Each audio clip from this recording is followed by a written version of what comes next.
And what is up, YouTube? It's your boy Moa Allo. You already know what it is. We're back with another episode of B-Ball Summary. We've got some games and some news for you today, so let's not waste any more time. Let's get right into it. Let's go! First and foremost in the NBA news, we have Giannis Antetokounmpo getting ejected yesterday.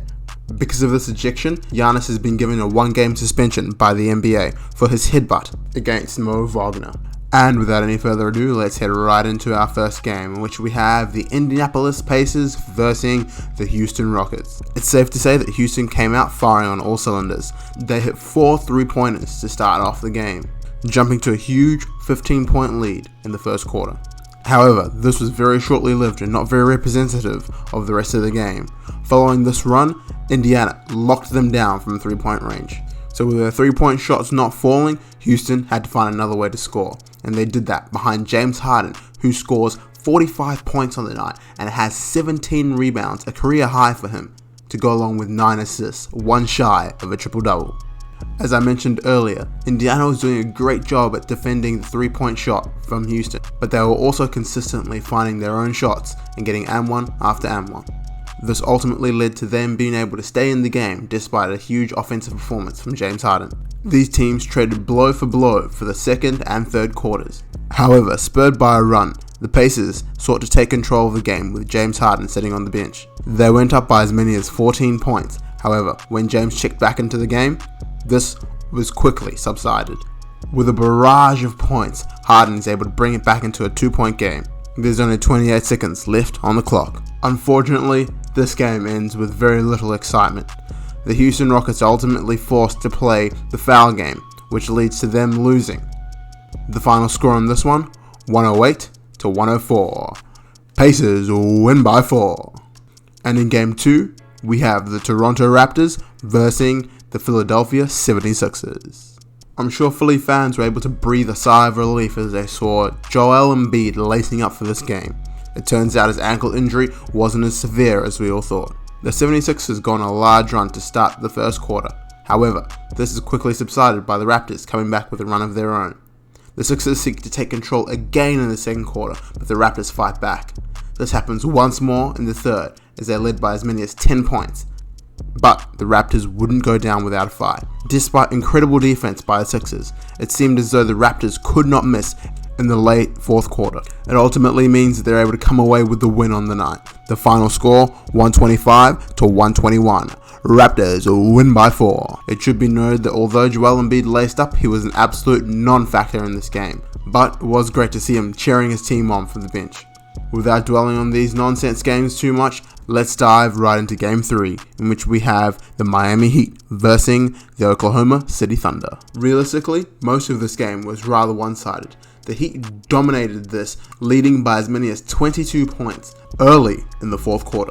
With the starters sitting on the bench, this was effectively garbage time. However, OKC's bench took this opportunity to shine. Incredible play from Hamidou Diallo, Abdul Nader, and Darius Bazley really turned this game around. I know I've said it before, these rotational players are really showing us what they're made of. They were able to absolutely demolish the huge deficit that was set in front of them early in that quarter. They're able to make it a 1-point game with 2.5 minutes left on the clock. Ladies and gentlemen, we have ourselves a ball game. With the Heat trying to regain control of this game, they start to pull away. However, with 1 minute and 45 seconds left on the clock, the Thunder are down by 4, and Darius Bazley gets the ball at the left wing, pulls up and hits an ice-cold 3-pointer with the defender right in his face. We're back to a 1-possession game. The Heat come down the other end and are able to score a 2-pointer. They go up by 3. And from a player we haven't heard much of this season, Mike Muscala steps up when he's needed. From the left corner, he pulls up for a huge 3-pointer, looking to tie the game, and does so.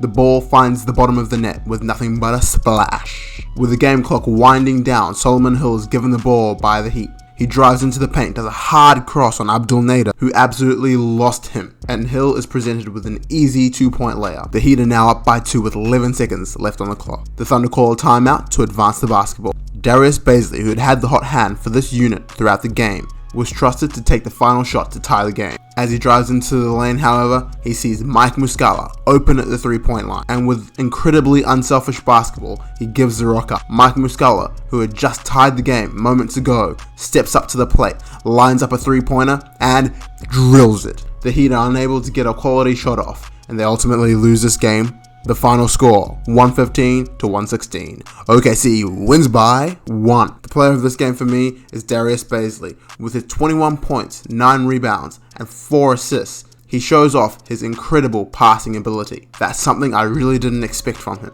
Our surprise player of this game is obviously Mike Muscala, who makes his 10 minutes count with an incredible 6 points, 5 rebounds, and an assist, and obviously the game-winning shot. And last, but certainly not least, we have the Los Angeles Clippers versus the Denver Nuggets. Now this was an incredibly tight game for most of the match, both teams gaining the lead and losing the lead multiple times during the game. Despite Jokic being absolutely dominant in this game with his 17 points and 13 assists in only 30 minutes of game time, coach decided not to play him, as he said he's not willing to risk the health of his players this close to the playoffs. For whatever reason, however, the Clippers are still hunting wins. They leave Kawhi and Paul George out there with Lou Williams. This lineup was killer, but unfortunately what it meant is that Mason Plumlee was not enough to be able to defend them. The Clippers ultimately pull away and get the win in this game. The final score, 124 to 111. Clippers win by 13.